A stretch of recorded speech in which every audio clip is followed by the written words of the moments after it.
Gerak cepat Menteri PUPR siapkan 231 bendungan antisipasi La Nina. Kementerian PUPR mendorong keterlibatan akademisi dan para ahli yang tergabung dalam Himpunan Ahli Teknik Hidraulik Indonesia. Keterlibatan dengan akademisi dan ahli ini bertujuan untuk memanfaatkan inovasi dan teknologi dalam memitigasi dan mengantisipasi dampak bencana hidrometeorologi. Salah satunya dampak dari fenomena badai La Nina.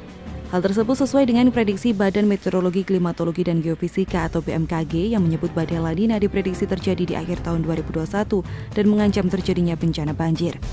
Menteri PUPR Basuki Hadi Mulyono mengatakan Kementerian PUPR telah lama bekerja sama dengan BMKG dalam memanfaatkan data meteorologi. Data tersebut digunakan untuk melakukan prediksi banjir, pemutakhiran peta kejadian banjir, dan peta perakiraan potensi banjir. Basuki menyatakan pihaknya sudah menyiapkan 231 bendungan guna mengantisipasi cuaca La Nina yang diprediksikan melanda pada akhir Oktober hingga Februari 2022. Basuki menyebut pihaknya telah mengosongkan 205 bendungan dengan volume tampung 4,7 miliar meter kubik dengan membuka seluruh pintu pengeluaran. Pihaknya juga akan mengaktifkan Satgas Penanggulangan Bencana untuk melakukan monitoring. Kami melakukan langkah-langkah menghadapi badai La Nina 2021. Kami mengaktifkan Satgas Penanggulangan Bencana di pusat untuk melakukan monitoring semua infrastruktur yang ada di Indonesia agar bisa mengetahui volume banjir yang bisa ditampung, ujar Basuki. Hasil kajian dari beberapa pihak menunjukkan kecenderungan peningkatan kejadian bencana hidrometeorologi merupakan salah satu dampak dari perubahan iklim global. Untuk negara tropis seperti Indonesia, perubahan iklim ini berdampak pada meningkatnya variabilitas pola dan intensitas hujan. Di sisi lain, siaga bendungan siap pakai sangat penting dalam menghadapi cuaca ekstrim. Misalnya, kala terjadi banjir bandang di Kalimantan Selatan pada awal tahun lalu, telah terbukti bendungan Tapin di Kabupaten Tapin, Kalimantan Selatan berhasil menyelamatkan daerah tersebut dari banjir. Dari 13 kabupaten atau kota, hanya satu yang tidak banjir di Tapin karena bendungan Tapin baru saja dibangun. Basuki menjelaskan Kementerian PUPR telah menyiapkan sejumlah mitigasi bencana alam yang disebabkan oleh badai La Nina.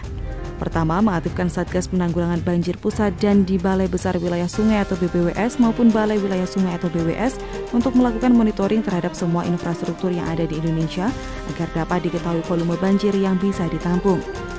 Kedua, melaksanakan standar operasional prosedur siaga bencana, meliputi pengosongan tampungan dengan membuka seluruh pintu pengeluaran di 205 bendungan dengan volume tampungan sebesar 4,7 miliar meter kubik. Kemudian membuka pintu pengeluaran pada 12 kolam retensi dengan volume tampungan 6,8 juta meter kubik dan bendung gerak dengan volume tampungan 65,8 juta meter kubik serta mengempiskan 12 bendung karet dengan volume tampungan 7,3 juta meter kubik.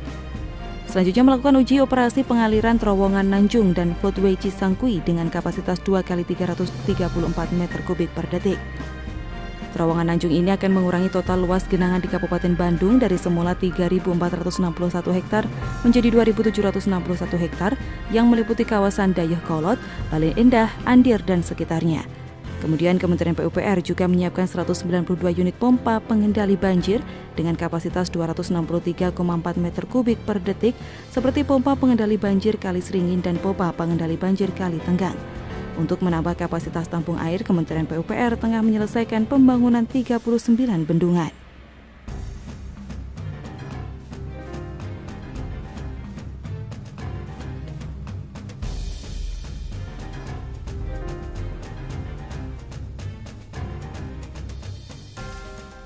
Indonesia bangkit masuk dalam jajaran negara raksasa G20. Indonesia akan memegang presidensi G20 yang diselenggarakan pada 1 Desember 2021 hingga November 2022. Sekedar informasi, Indonesia memiliki kesempatan pertama kali menjadi tuan rumah konferensi tingkat tinggi atau KTT Group of 20 atau G20 sejak didirikannya perkumpulan tersebut pada tahun 1999. Presiden Jokowi menjelaskan bahwa presidensi G20 Indonesia akan mendorong upaya bersama untuk pemulihan ekonomi dunia dengan tema besar Recover Together, Recover Stronger. Pertumbuhan yang inklusif, people-centered, serta ramah lingkungan dan berkelanjutan menjadi komitmen utama kepemimpinan Indonesia di G20. Upaya tersebut harus dilakukan dengan cara luar biasa, terutama melalui kolaborasi dunia yang lebih kokoh dan inovasi yang tiada henti. G20 harus menjadi motor pengembangan ekosistem yang mendorong kolaborasi dan inovasi ini. Hal ini harus terus kita perdalam pada pertemuan-pertemuan kita ke depan.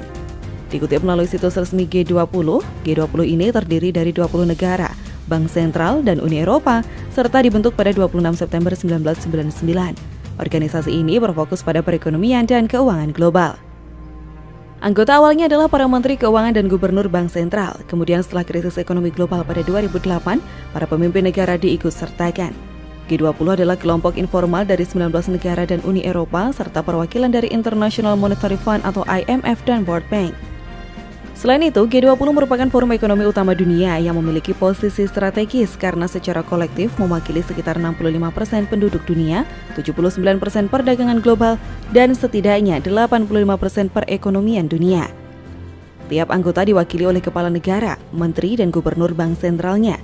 Adapun dari 20 negara tersebut, anggota dibagi ke dalam 5 grup. Tiap tahun, salah satu anggota dari grup yang digilir mendapat kesempatan menjadi ketua G20. Agenda G20 dikoordinasikan oleh Troika atau 3 pihak, yakni ketua sebelumnya, ketua saat ini, dan ketua mendatang.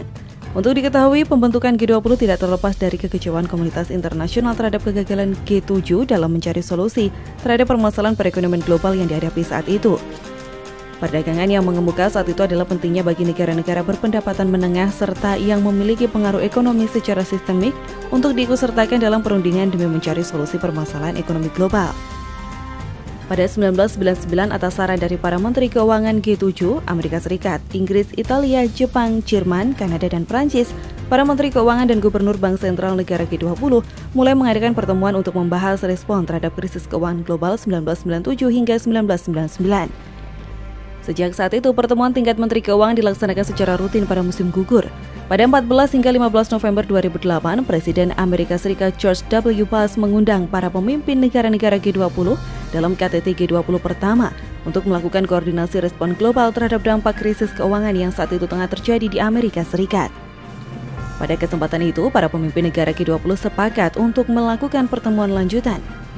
Guna mempersiapkan KTT ini, setiap tahunnya para menteri keuangan dan gubernur bank sentral G20 melakukan pertemuan beberapa kali setahun. G20 tidak memiliki sekretariat permanen.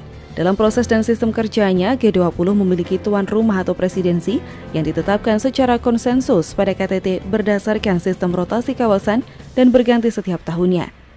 Guna memastikan seluruh pertemuan G20 lancar setiap tahun, presidensi tahun berjalan beserta presidensi sebelum dan presidensi selanjutnya secara intensif melakukan koordinasi kesinambungan agenda prioritas G20.